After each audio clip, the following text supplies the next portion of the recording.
Mga ka-agri, good morning. Nandito po tayo sa area 2 ng San Buena Farm, area 2 Cacao.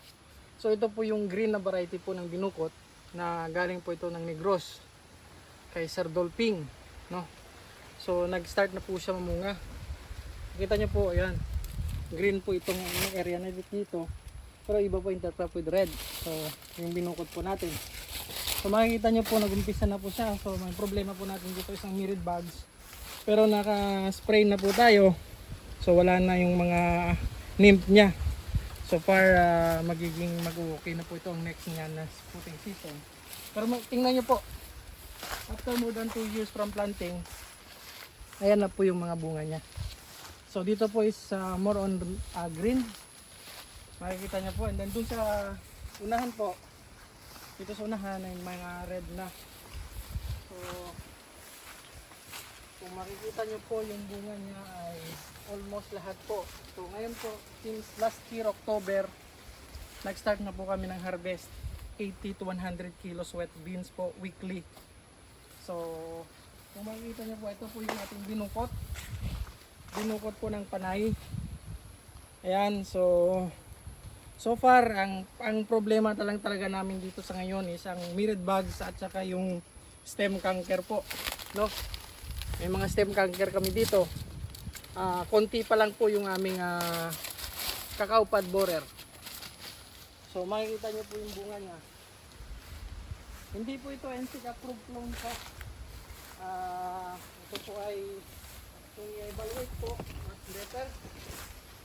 Kung may mag-offer po na mag-evaluate nitong ating binukot po ng panay, which is white beans po ito. So yan po, weekly na po yung harvest natin dyan, dito sa area na ito. So unti-unti po, nakakuha po tayo ng at least 80 to 100 kilos of red beans. Itong area po dito, tinanim po ito. I think, nahuli po ito eh. Pero nasa mga 2 years na, pero makikita nyo po yung bunga niya. Dito tayo.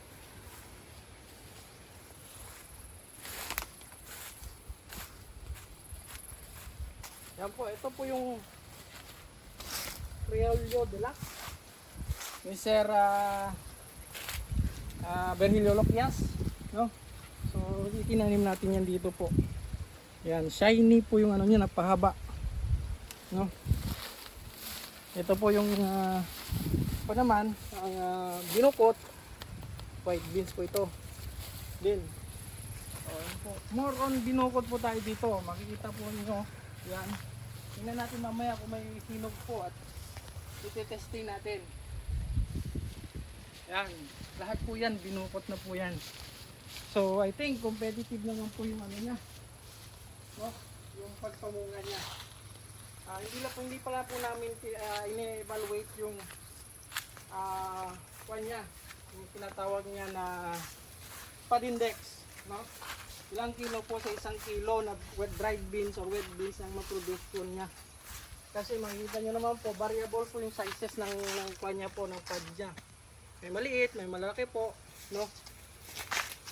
Yan. So ito po. Yan. So dito tayo sa loob. Ito po ay nasa more than 2 years pa lang na tinanim po. No? Binukot po ng panay. Ayan, dito tayo.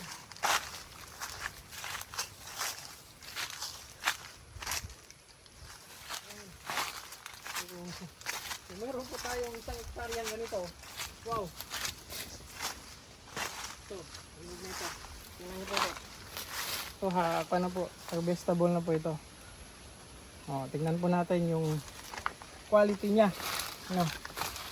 Dito tayo sa medyo maraming bunga. Ayan.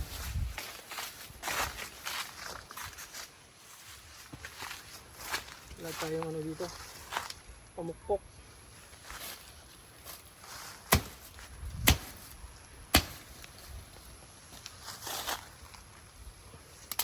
Ayan po.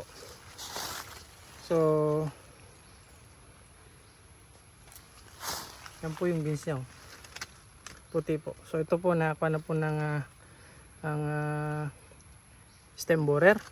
Hindi po ang cacao pod borer. Pero nakuan naman po siya. Yan po white beans. White beans po yan. Yan po. Consistent po yan na puti. Yan po.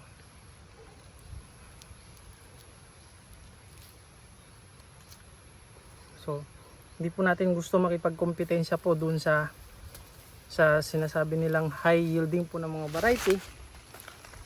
Ito po yung pinopromote natin kasi according sa gumagawa ng tsokolate po, maganda po itong klaseng ano po, variety for chocolate.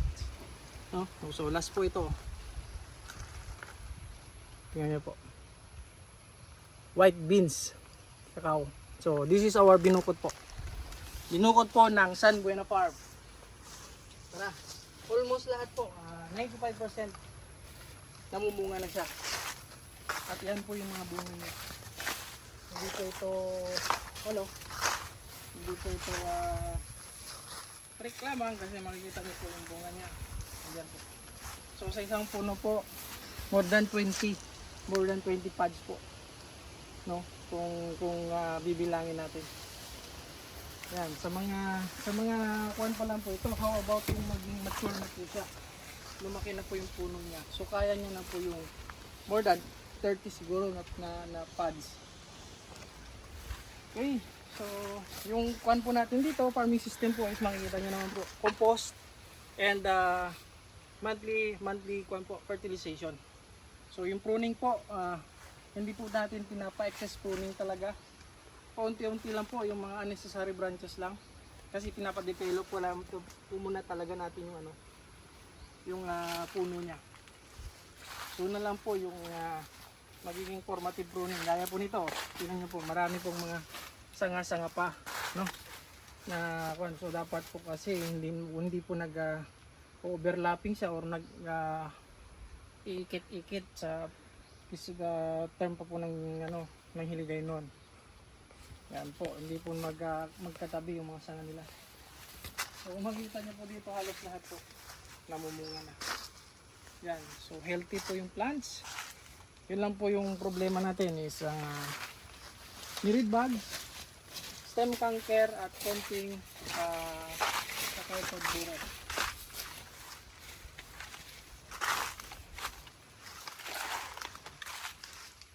Yun, so mga ka-agree, yun po yung kwan dito sa San Buena Farm po na cacao, binukot ng San Buena Farm. Salamat!